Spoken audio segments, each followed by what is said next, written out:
Hi everyone. Hello. My name is Anchal Arora and I welcome you all to my YouTube channel, The Chem Squad.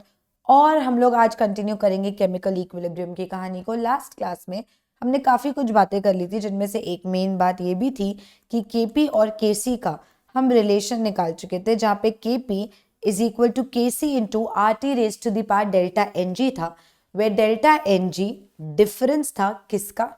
Stoichiometric coefficient of gaseous products का sum लो, stoichiometric coefficient of gaseous reactants का sum लो। Product वालों में से reactant वालों को minus कर दो। स्टोशियोमेट्रिक कोफिशिएंट या स्टोकियोमेट्रिक कोफिशिएंट, चलो स्टोकियोमेट्रिक कोफिशिएंट्स, ठीक है, ये था। फिर हमने एक और चीज देखी थी कि केपी और केसी जो है वो इक्विलिब्रियम कांस्टेंट्स हैं, और केएक्स और केएन जो है वो इक्विलिब्रियम कांस्टेंट तो नहीं है, पर वो कुछ ऐसे कांस्टेंट्स हैं जो काम आते हैं हमारे जब हमें इक्विलिब्रियम कांस्टेंट्स की वैल्यू निकालनी होती है। तो अभी ये रिलेशन भी देख लेते हैं एक बार फटाफट कि केपी और केएक्स में क्या रिलेशन है और केसी और केएन में क्या रिलेशन है। तो लेट्स गो। मान लो हमारे पास एक इक्विलिब्रियम आ चुका है किसी रिएक्शन में, जो एक रिवर्सिबल रिएक्शन था, जहां पे A gas gives B gas plus C gas है, ठीक है।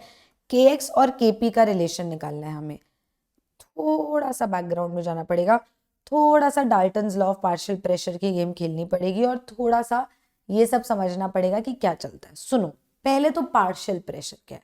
देखो, एक डब्बे में अगर एक से ज्यादा गैसेस हैं, एक से ज्यादा गैसेस, तो हम हमेशा हम ये बता सकते हैं कि टोटल प्रेशर कितना मिल रहा है, क्योंकि हम हमेशा टोटल प्रेशर कैलकुलेट करते हैं। अब हम ये देख के नहीं बता सकते कि ऑक्सीजन कितनी बार टकराई होगी और नाइट्रोजन कितनी बार टकराई होगी अगर ये दो गैसेस हैं। तो हमें ये पता है कि टोटल कलेक्टिव प्रेशर ऑक्सीजन और नाइट्रोजन की वजह से कितना है, ठीक। तो पार्शियल प्रेशर क्या हुआ? पार्शियल प्रेशर हुआ, मान लो नाइट्रोजन की मैं बात करूं, तो नाइट्रोजन का पार्शियल प्रेशर वो प्रेशर है जो वो करेगा apply on the walls of the container जब वो एक मिक्सचर में प्रेजेंट है। तो अगर ऑक्सीजन और नाइट्रोजन का मिक्सचर है, तो नाइट्रोजन कितना प्रेशर एक्सर्ट कर रहा है on the walls of the container, उसको नाइट्रोजन का पार्शियल प्रेशर बोलेंगे। और उसी मिक्सचर में ऑक्सीजन कितना प्रेशर एक्सर्ट कर रहा है on the walls of the container, उसको बोला जाता है पार्शियल प्रेशर ऑफ ऑक्सीजन। अब मैम ये पार्शियल प्रेशर कैसे निकालें? सेम डब्बा है, एक डब्बा है, उसमें दोनों गैसेस हैं, हटा दो। जितना उस मिक्सचर में नाइट्रोजन लिया था ना, उस डब्बे में अकेला वो नाइट्रोजन रख के देखो, तो जो भी प्रेशर अप एक्सर्ट होगा वो सिर्फ नाइट्रोजन की वजह से होगा। और वो जो अकेले बैठे हुए नाइट्रोजन प्रेशर एक्सर्ट कर रहा है ना, जिसको अब हम टोटल प्रेशर ऑब्जर्व कर पाएंगे, उसी प्रेशर को मिक्सचर में पार्शियल प्रेशर बोलते हैं। मैं दोबारा बता रही हूं, एक डब्बा है, उसमें नाइट्रोजन है और ऑक्सीजन है।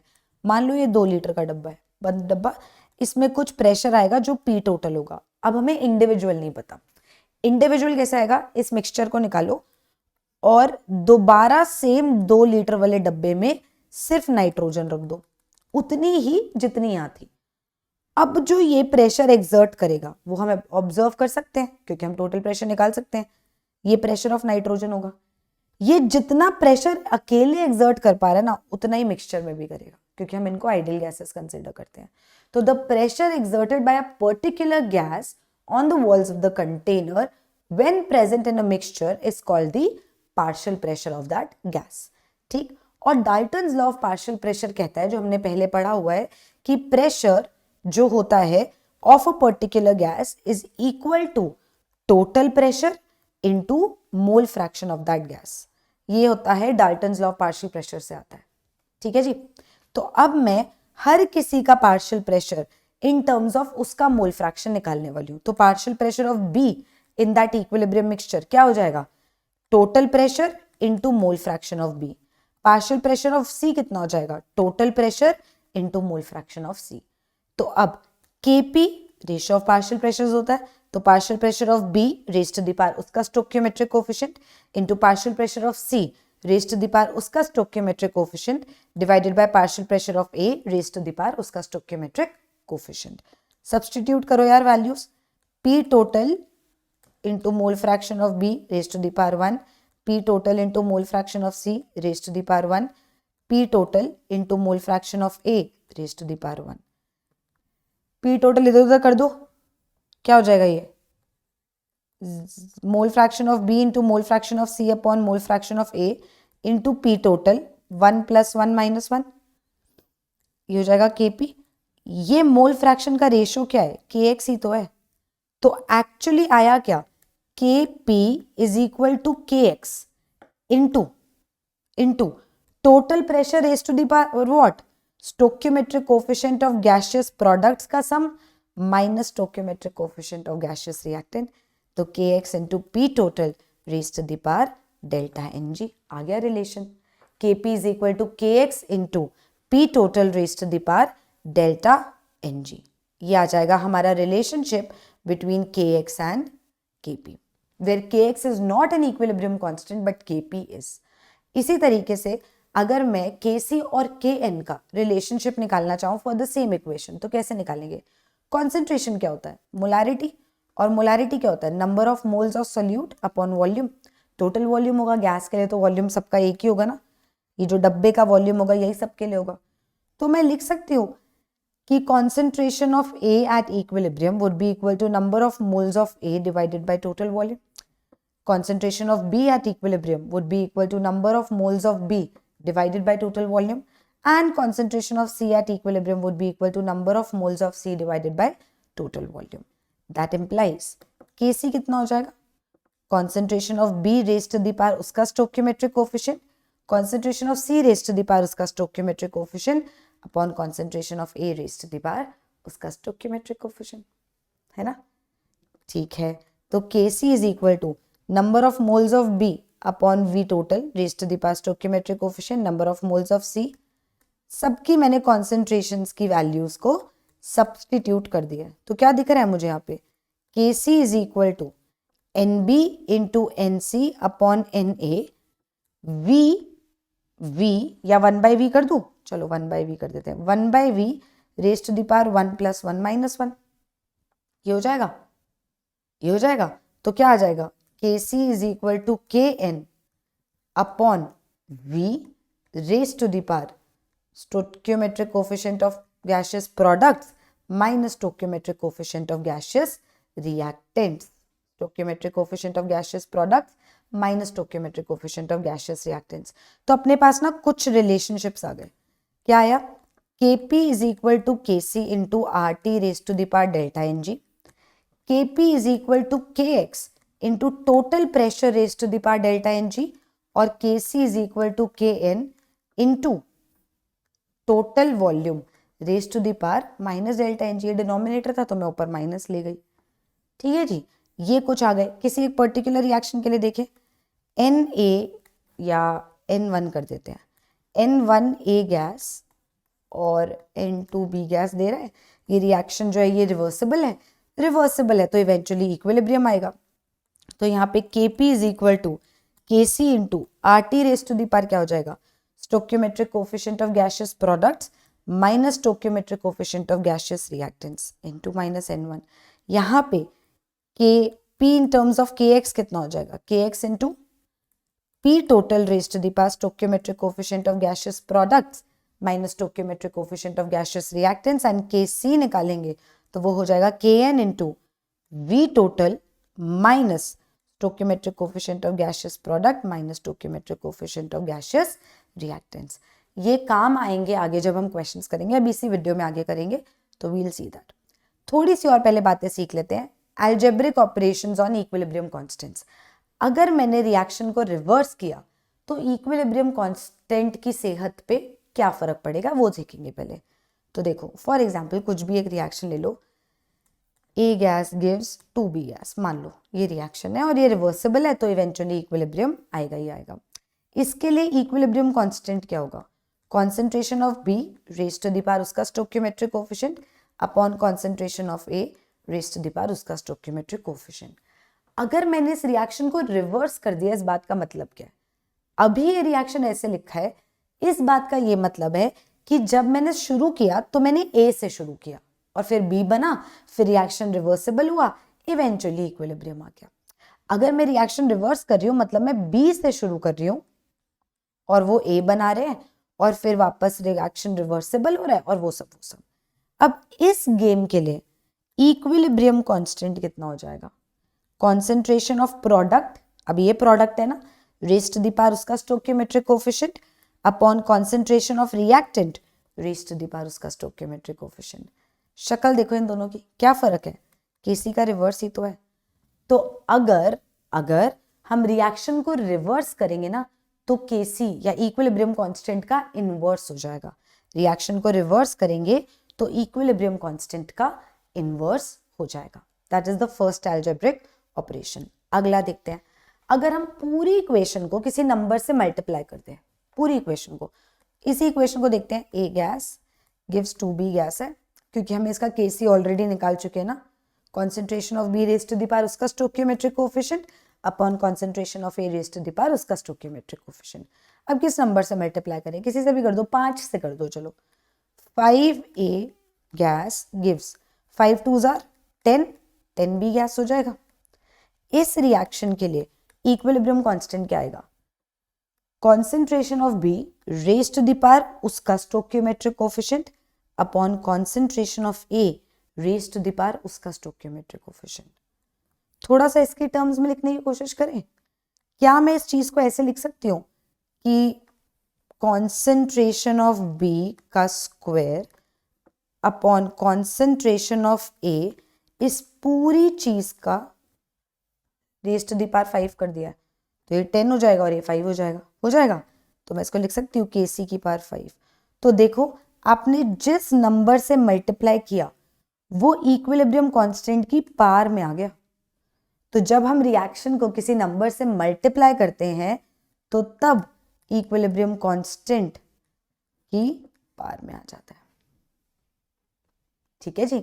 अब डिवाइड करके देखते हैं, अगर मैं पूरी इक्वेशन को किसी नंबर से डिवाइड करूं तो क्या होगा। सेम इक्वेशन ले रहे हैं क्योंकि इसका केस ही अब हमें समझ आ चुका है, concentration of B raise to the power उसका stoichiometric coefficient upon concentration of A raise to the power उसका स्टोइकियोमेट्रिक कोफिशिएंट। पूरी इक्वेशन को किसी नंबर से डिवाइड करना है, किसी से भी कर दो यार, 3 से कर दो। 1/3 ए गैस गिव्स 2/3 बी गैस हो जाएगा। इस इक्वेशन का इक्विलिब्रियम कांस्टेंट क्या होगा, ये हो जाएगा क्या, concentration of B raise to the power उसका stoichiometric coefficient upon concentration of A raise to the power उसका स्टोइकियोमेट्रिक कोफिशिएंट। इसको इसकी टर्म्स में अगर लिखना हो तो क्या मैं ऐसे लिख सकती हूँ, B square upon A raise to the power 1/3 whole की पावर 1/3। तो इसको जब खोलेंगे तो यही चीज मिलेगी। तो दिख रहा है क्या हो रहा है, अगर किसी इक्वेशन को n से डिवाइड करो तो उसका इक्विलिब्रियम कांस्टेंट में क्या चेंज आता है, वो raise to the power 1/n हो जाता है। ठीक है जी। तो अगर किसी इक्वेशन को रिवर्स किया तो इक्विलिब्रियम कांस्टेंट का इनवर्स हुआ, होते हुए दिखा है, कुछ रटना नहीं है। अगर किसी पूरी इक्वेशन को एक पर्टिकुलर नंबर n से मल्टीप्लाई किया तो इक्विलिब्रियम कांस्टेंट की पावर में चढ़ जाएगा वो n, और अगर n से डिवाइड किया तो equilibrium constant raise to the power 1/n हो जाएगा। ठीक है, आगे चलते हैं। अगर दो इक्वेशन को ऐड किया तो उनके इक्विलिब्रियम कांस्टेंट्स के साथ क्या होने वाला है, जैसे थर्मोडायनामिक्स में हमने देखा था कि अगर हम दो इक्वेशंस को ऐड करते हैं तो उनके डेल्टा एच भी ऐड होते हैं। तो अगर हम दो इक्वेशंस को ऐड कर रहे हैं तो इक्विलिब्रियम कांस्टेंट का क्या होगा। मान लो यही इक्वेशन एक तो ले लेते हैं, ए गैस गिव्स 2b गैस, और दूसरी को ले लेते हैं C gas plus D gas gives E gas, कुछ भी। ठीक है, पहली वाली इक्वेशन के लिए इक्विलिब्रियम कांस्टेंट जब वो अकेली बैठी है तो क्या है, बी की concentration raise to the power उसका स्टोइकियोमेट्रिक कोफिशिएंट अपॉन ए की concentration raise to the power उसका स्टोइकियोमेट्रिक कोफिशिएंट। सेकेंड इक्वेशन के लिए ई की concentration raise to the power उसका स्टोइकियोमेट्रिक कोफिशिएंट, सी की कॉन्सेंट्रेशन, डी की कॉन्सेंट्रेशन और उनके स्टोइकियोमेट्रिक कोफिशिएंट्स। ठीक, अब मैं इन दो इक्वेशंस को ऐड कर रही हूँ, रिएक्टेंट्स रिएक्टेंट की साइड पे ऐड होंगे, प्रोडक्ट प्रोडक्ट की साइड पे। तो इक्वेशन आ जाएगी A gas plus C gas plus D gas gives 2b gas plus E gas हो जाएगा इतना। बिल्कुल सही, ये ऐड हो गई। अब इस फाइनल इक्वेशन का इक्विलिब्रियम कांस्टेंट क्या होगा, क्या होगा, प्रोडक्ट की कॉन्सेंट्रेशंस का product raise to the power respective stoichiometric coefficient upon reactants वाले रेज टू द पावर उनके रिस्पेक्टिव स्टोकियोमेट्रिक कोफिशिएंट्स। जरा ध्यान से देखिए, ये चीज क्या रिप्रेजेंट कर रही है, K1, और ये चीज क्या रिप्रेजेंट कर रही है, K2। तो equilibrium constant K is equal to K1 into K2 हो गया ना। तो इसका मतलब अगर दो इक्वेशंस को ऐड करते हैं तो उनके इक्विलिब्रियम कांस्टेंट्स क्या होते हैं, मल्टीप्लाई। डेल्टा H क्या हो रहे थे, ठीक। और ये हमने करके देख लिया है। तो इक्वेशन को रिवर्स करेंगे तो इक्विलिब्रियम कांस्टेंट का इनवर्स होगा। पूरी इक्वेशन को किसी नंबर n से मल्टीप्लाई करेंगे तो वो इक्विलिब्रियम कांस्टेंट की पावर में चढ़ जाती है। n से डिवाइड करेंगे तो 1/n हो जाता है पावर में Kc के। और अगर दो इक्वेशंस को ऐड करेंगे तो उनके इक्विलिब्रियम कांस्टेंट्स क्या होंगे, मल्टीप्लाई। अब इन्हीं चीजों को यूज करके अपन लोग क्वेश्चन करेंगे, ठीक है। यहाँ पे 3 रिएक्शंस दिए हैं, रिवर्सिबल रिएक्शंस हैं, इक्विलिब्रियम आया होगा और इक्विलिब्रियम कांस्टेंट्स दिए हैं। पहले रिएक्शन के लिए इक्विलिब्रियम कांस्टेंट है x, दूसरे के लिए है y और तीसरे के लिए है z। इक्विलिब्रियम कांस्टेंट्स हमें दे रखे हैं। उसने बोला है कि मेरे पास ना ये इक्वेशन है, ये पूरी, ये रिएक्टेंट्स हैं, ये प्रोडक्ट्स हैं। इस पूरी इक्वेशन के लिए भाई मुझे बता दो कि इक्विलिब्रियम कांस्टेंट की ओवरऑल वैल्यू क्या आएगी। अब जब भी आपको ऐसा क्वेश्चन मिले कि आपको 2 या 3 इक्वेशंस दिए हैं और एक फाइनल इक्वेशन दी और बोला कि यार फाइनल इक्वेशन का इक्विलिब्रियम कांस्टेंट बता दे, तो आपको पता है क्या करना होता है, आपको आराम से बैठ के ये देखना होता है कि आपकी जो एक एक इक्वेशन है वो फाइनल में कैसी दिख रही है, उसके अकॉर्डिंग फटाफट आंसर आ जाता है। देखते हैं कैसे।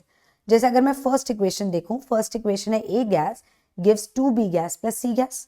फाइनल इक्वेशन देखते हैं, A गैस रिएक्टेंट पे, चलो कोई रिवर्स नहीं हुआ, 2B गैस C गैस। अच्छा, किसी नंबर से मल्टीप्लाई डिवाइड भी नहीं हुआ, नहीं हुआ ना। तो फर्स्ट इक्वेशन के साथ कोई चेंजेस नहीं आए, तो अभी भी x ही लेंगे हम इक्विलिब्रियम कांस्टेंट, क्योंकि इक्विलिब्रियम कांस्टेंट के साथ भी कोई चेंजेस नहीं आए होंगे, ठीक है। अगली बात करते हैं, यहाँ पे है 2F plus 6G gives H plus 3E।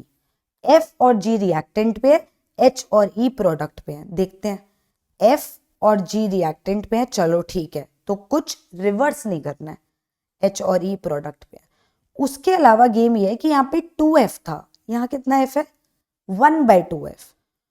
तो 2 को किसी ऐसे नंबर से डिवाइड किया होगा कि आंसर 1/2 आया होगा, तो वो नंबर क्या होगा, 4। तो इसका मतलब पूरी इक्वेशन को क्या किया गया है, 4 से डिवाइड किया गया। देखिए तभी तो आएगा 1/2F प्लस 3/2G गिव्स कितना, 1/4H और 3/4E। देखो यही दिख रहा है, 1/2 3/2, 1/4 3/4। इसका मतलब पूरी इक्वेशन को 4 से डिवाइड किया। मैंने कैसे निकाला ये, मैंने सोचा कि यार यहाँ 2 था, अब वो कह रहा है कि 1/2 है, अब वो कह रहा है कि 1/2 है, तो मेरे को ये पता है कि 2 को किसी नंबर से डिवाइड किया होगा ताकि आंसर 1/2 आए, तो मैंने वो नंबर निकाल लिया। अब जैसे नंबर निकाला मेरा दिमाग चमका कि सुनो, अगर किसी पूरी इक्वेशन को किसी नंबर से डिवाइड करते हैं तो उसके इक्विलिब्रियम कांस्टेंट पे क्या फर्क आता है, equilibrium constant raise to the power वो 1/n हो जाता है। तो मतलब इसका जो हम इक्विलिब्रियम कांस्टेंट कंसिडर करेंगे वो एक्चुअली y की पावर 1/4 होगा, क्योंकि फाइनल इक्वेशन में इस इक्वेशन के साथ ये कार्यक्रम हुआ है। तीसरी इक्वेशन देखें आराम से, n plus m plus p gives 3W है। n, m और p रिएक्टेंट में, अरे भाई साहब यहाँ तो w है, मतलब उसने रिएक्शन रिवर्स करा है। रिवर्स करा है, इसका मेरा मतलब क्या है कि उसने रिएक्शन करा है रिवर्स। उसने 3W gas gives n gas plus m gas plus p gas करा है, तो 1/z हो जाएगा इक्विलिब्रियम कांस्टेंट। बट वो यहाँ रुका नहीं, उसने 3W नहीं लिया है, उसने 9W लिया है।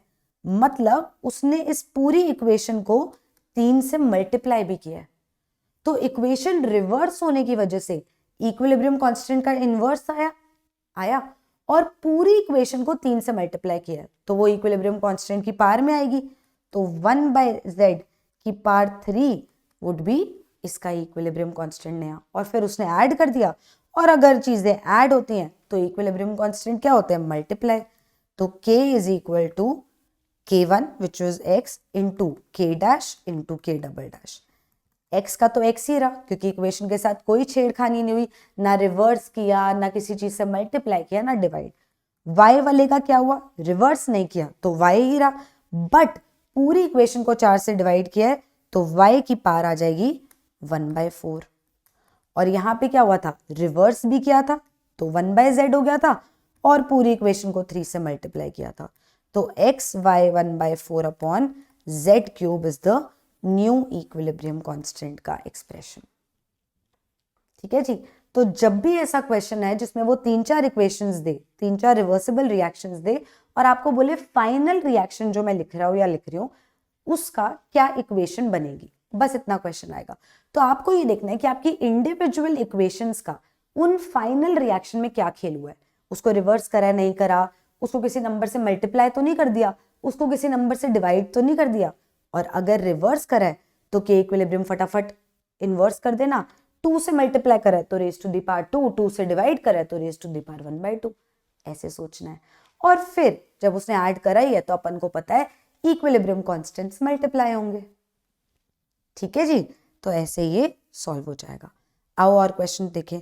The ratio of Kp and Kc for the reaction, हमें एक पर्टिकुलर रिएक्शन दिया है और हमें ये बोला है रेशियो बता दे Kp और Kc का। अपन को पता है Kp is equal to Kc into RT raise to the power delta Ng होता है। यहाँ पे डेल्टा Ng क्या है पहले तो वो देख लेते हैं। गैशियस प्रोडक्ट 1 है और गैशियस रिएक्टेंट कितना है 1 प्लस हाफ, तो डेल्टा Ng है 1 माइनस 1 प्लस हाफ, मतलब 1 माइनस 1.5 मतलब -0.5 या फिर -1/2। तो हमें इतना तो समझ आया कि Kp is equal to Kc into RT raise to the power -1/2 है। चलो यहां तक पहुंच गए। पूछा क्या है, ratio of Kp and Kc पूछा है, तो Kp by Kc would be equal to RT raise to the power -1/2। आ गया आंसर, सिंपल। Kp और Kc के रिलेशन पे एक और तरीके का क्वेश्चन ऐसा बनता है, रेशियो वगैरह पूछ लेता है, डेल्टा Ng समझ आ गया तो पूरा क्वेश्चन चमक गया। तो डेल्टा Ng चमकवाना बहुत ज्यादा जरूरी है, क्योंकि वहां गड़बड़ कर दी तो फिर क्वेश्चन गलत हो जाएगा। ठीक है जी, आई होप ये भी समझ आया होगा। नेक्स्ट क्वेश्चन देखते हैं। For the reaction N2 gas plus O2 gas gives 2NO gas, the equilibrium constant is K1। ठीक है भाई साहब, and the equilibrium constant is K2 for this. Final के लिए निकालना है, फिर वही गेम है। क्या गेम है, हमें उसने 2 इक्वेशंस दिए हैं, उनका यूज करके उसने फाइनल इक्वेशन निकाली होगी और उस फाइनल इक्वेशन का उसने हमें इक्विलिब्रियम कांस्टेंट का वो पूछा है एक्सप्रेशन। तो आराम से देखते हैं। पहली इक्वेशन क्या है, N2 gas plus O2 gas gives 2NO gas. ये अपन लोग की पहली इक्वेशन है। अच्छा जी, इसके लिए इक्विलिब्रियम कांस्टेंट उसने बोला K1, हमने कहा ठीक है भाई हम मान लेते हैं K1। दूसरी इक्वेशन थी 2NO gas plus O2 gas gives 2NO2 gas. 2NO gas plus O2 gas gives 2NO2 gas, जिसके लिए इक्विलिब्रियम कांस्टेंट था K2। ठीक है जी, फाइनल है NO2 gas gives half N2 gas plus O2 gas. समझ रहे हो क्या हो रहा है फाइनल इक्वेशन में, क्या हो रहा है, सोचो आराम से। NO2 रिएक्टेंट साइड पे है, एक सेकेंड, यहां NO2 प्रोडक्ट साइड पे है। इसका मतलब उसने इस इक्वेशन को क्या किया, रिवर्स किया। सिर्फ रिवर्स किया है क्या, सोचो, रिवर्स तो पक्का किया है क्योंकि NO2 रिएक्टेंट पे आ गया है ना। और क्या किया, और सोचो थोड़ा सा। रिवर्स करने के अलावा पूरी इक्वेशन को 2 से डिवाइड भी किया है, क्योंकि यहां इसका कोफिशिएंट 1 है, यहां इसका कोफिशिएंट 2 है, तो ये तो 2 होना चाहिए था यार।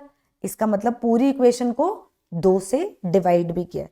तो उसने क्या किया हमारी सेकेंड इक्वेशन के साथ, उसने इस इक्वेशन को पलटा और उसने इस पूरी इक्वेशन को 2 से डिवाइड भी किया। तो जब हमने पलटा तो इक्विलिब्रियम कांस्टेंट 1/K2 और 2 से डिवाइड किया तो raise to the power half. इस पूरी इक्वेशन को पलटा प्लस 2 से डिवाइड किया, तो हमने उसके परिणाम स्वरूप फाइनल इक्वेशन लिखी और हमने बोला कि भैया ये तो इक्विलिब्रियम कांस्टेंट ऐसा कुछ हो जाएगा। दूसरी इक्वेशन का क्या किया, यहाँ पे N2 और O2 रिएक्टेंट पे है, यहाँ पे प्रोडक्ट पे। भाई यहाँ भी गेम खेला उसने रिवर्स का। N2 और O2 हमारे हिसाब से रिएक्टेंट पे थे, उसने पलट दी। जब उसने गेम पलट दी तो हमें पता है इक्विलिब्रियम कांस्टेंट का भी इनवर्स होना है, तो चलो हमें ये याद आ गया इनवर्स करना है। और क्या चेंज दिख रहा है, देखो ध्यान से, और क्या दिख रहा है, कोफिशिएंट हाफ है। इसका मतलब इस पूरी इक्वेशन को भी 2 से डिवाइड किया। मतलब उसने ये पहली इक्वेशन के साथ क्या खेला है, उसने यहां भी पलटा इसको, और पलटने के साथ साथ उसने यहां भी 2 से डिवाइड किया। और जब उसने ऐसा किया तो हमें पता है पलटने की वजह से इनवर्स आ जाएगा, और 2 से डिवाइड किया तो raise to the power half. अब ये जो दो नई इक्वेशंस आई हैं ब्लू में और ग्रीन में, इनको ऐड कर दो, करोगे खुद दिखेगा, NO से NO जाएगा तो ये फाइनल इक्वेशन बनेगी NO2 gas gives half N2 gas, half और हाफ एक हो जाता है, प्लस O2 गैस। एग्जैक्टली वही इक्वेशन बनी जिसका उसने क्वेश्चन पूछा था। तो K is equal to 1/K1 की पावर हाफ इंटू 1/K2 की पावर हाफ, या 1/K1 K2 की होल पावर हाफ। तो देखते हैं आंसर क्या है। आंसर क्या है, आंसर है ये। तो हमने किया क्या, फिर से देखो, ये तो प्रॉपर वर्ड्स वाले मतलब प्रॉपर इक्वेशंस थी, इसमें तो ABCD भी नहीं था। तो हमने सोचा कैसे, हमने सोचा पहली इक्वेशन भाई तूने ये दी है, दूसरी ये दी है, तू ये बता फाइनल में तू कर क्या रहा है। तूने इसको पलटा क्योंकि NO2 रिएक्टेंट पे दिखा, फिर तूने इसको पक्का 2 से डिवाइड भी करा है क्योंकि NO2 का कोफिशिएंट 1 दिखा, तो हमने उसके अकॉर्डिंग इसके इक्विलिब्रियम कांस्टेंट के साथ खेल दिया। फिर हमें ये पता चला कि यार तूने तो इसको भी पलटा है और यहाँ भी 2 से डिवाइड करा है, हमने इसका इक्विलिब्रियम कांस्टेंट भी खेल दिया। फिर हमने दोनों इक्वेशंस को ऐड किया, वो ये फाइनल इक्वेशन बनी। और अगर दो इक्वेशंस को ऐड करते हैं तो उनके इक्विलिब्रियम कांस्टेंट्स मल्टीप्लाई हो जाते हैं। समझ आई बात। एक और क्वेश्चन करते हैं। For the following equation Kp is equal to x at a certain temperature, identify the value of Kc for the reverse reaction। ये अच्छा क्वेश्चन है, ध्यान से सुनना। अगर जल्दीबाजी में क्वेश्चन किया, मैं तुम्हारी सिली मिस्टेक निकालती हूँ, जो सिली होती नहीं है, तुम लोग ऐसा एक्ट करते हो। तो तुम्हारी सिली मिस्टेक क्या है इसमें, Kp x है, तुमने फटाफट देखा कि उसने Kc पूछा, तुमने कहा अबे यार बच्चों वाली बात है, Kp is equal to Kc RT raise to the power delta Ng, तो 2 - 4, तो Kc RT raise to the power -2 Kp हो जाएगा। x की value is equal to Kc RT raise to the power -2, Kc आ जाएगा x upon RT raise to the power -2। ठीक है, फिर तुमने देखा कि भाई ये तो ऑप्शन ही नहीं है, तुमने बोला ओ शिट, हो गए जिंदगी के 10 सेकंड खराब। फिर तुम्हें लगा सुन मैं ना यहाँ गलती कर रहा हो सकता हूँ, तो फटाफट Kc is equal to x upon RT की पावर स्क्वायर कर देते हैं, फटफट अगले क्वेश्चन पे चलते हैं। सिली मिस्टेक नंबर 2, यहाँ हो गए तुम्हारे 7 से 8 सेकेंड या 10 सेकेंड खराब जीवन के। अब तुम आ गए पैनिक मोड में, तो तुम अच्छी खासी चीज को भी खराब करोगे, और क्योंकि उसने पूछा है फॉर द रिवर्स रिएक्शन बता दो, तो तुम फटाफट 1/x कर दोगे। ये भी गलत हो गया। तो इतने चांसेस तो गलत के आ ही गए हैं, और जो पेपर बनाता है ना उसको पता होता है कहाँ गलती करोगे, उसको पता होता है किन चीजों को तुम सिली मिस्टेक बोलते हो जो एक्चुअली सिली है नहीं। तो बन मत जाना सिली, ध्यान से क्वेश्चन पढ़ो। उसने एक इक्वेशन दी है N2 gas plus 3H2 gas gives 2NH3 gas, और इस इक्वेशन के लिए उसने बोला है कि भाई Kpx है। फिर उसने बोला Kc निकाल इसकी रिवर्स इक्वेशन का, इसका नहीं, इसकी रिवर्स इक्वेशन का। तो अगर मैं इक्वेशन को रिवर्स करती हूं तो जो भी उसने इक्विलिब्रियम कांस्टेंट दी है उसका क्या हो जाता है, वो हो जाता है इनवर्स। तो अब मुझे इस पर्टिकुलर रिएक्शन में इस वैल्यू को यूज करके Kc निकालना है। तो Kp dash is equal to Kc into RT raise to the power delta Ng, right. Kp कितना है, 1/x is equal to Kc into RT कितना हो जाएगा, R कितना है, RT एज इट इज लिखो, डेल्टा Ng 1 + 3 4 - 2 2 हो जाएगा। तो 1/x is equal to Kc RT raise to the power 2।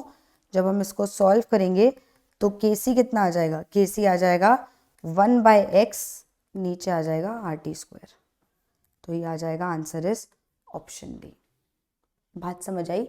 तो ध्यान से क्वेश्चन पढ़ोगे तो वो सिली मिस्टेक्स नहीं होंगी, क्योंकि वो सिंपल ही क्वेश्चन पूछ रहा है ना। केपी और केसी का रिलेशन कितना सिंपल है, उसी पे डायरेक्ट क्वेश्चन पूछा है उसने, गलती तुम फिर भी कर रहे हो। तो ये सब अवॉइड करना, ध्यान से क्वेश्चंस पढ़ना, जो जो चीजें मेन है उनको अंडरलाइन करो ना, तुमने नीटनेस के नंबर थोड़ी लेने हैं। समझो चीजें, ढंग से क्वेश्चन करो। ठीक है जी, मैं बाकी मिलती हूँ अगली वीडियो में इसके अगले पार्ट के साथ, next part of chemical equilibrium के साथ। तब तक ध्यान रखो, bye bye, keep loving, like share subscribe कर दो और बेल आइकन दबा दो, पता चलता रहेगा नेक्स्ट वीडियो कब आ रही है। ठीक है जी, चलो टेक केयर, बाय।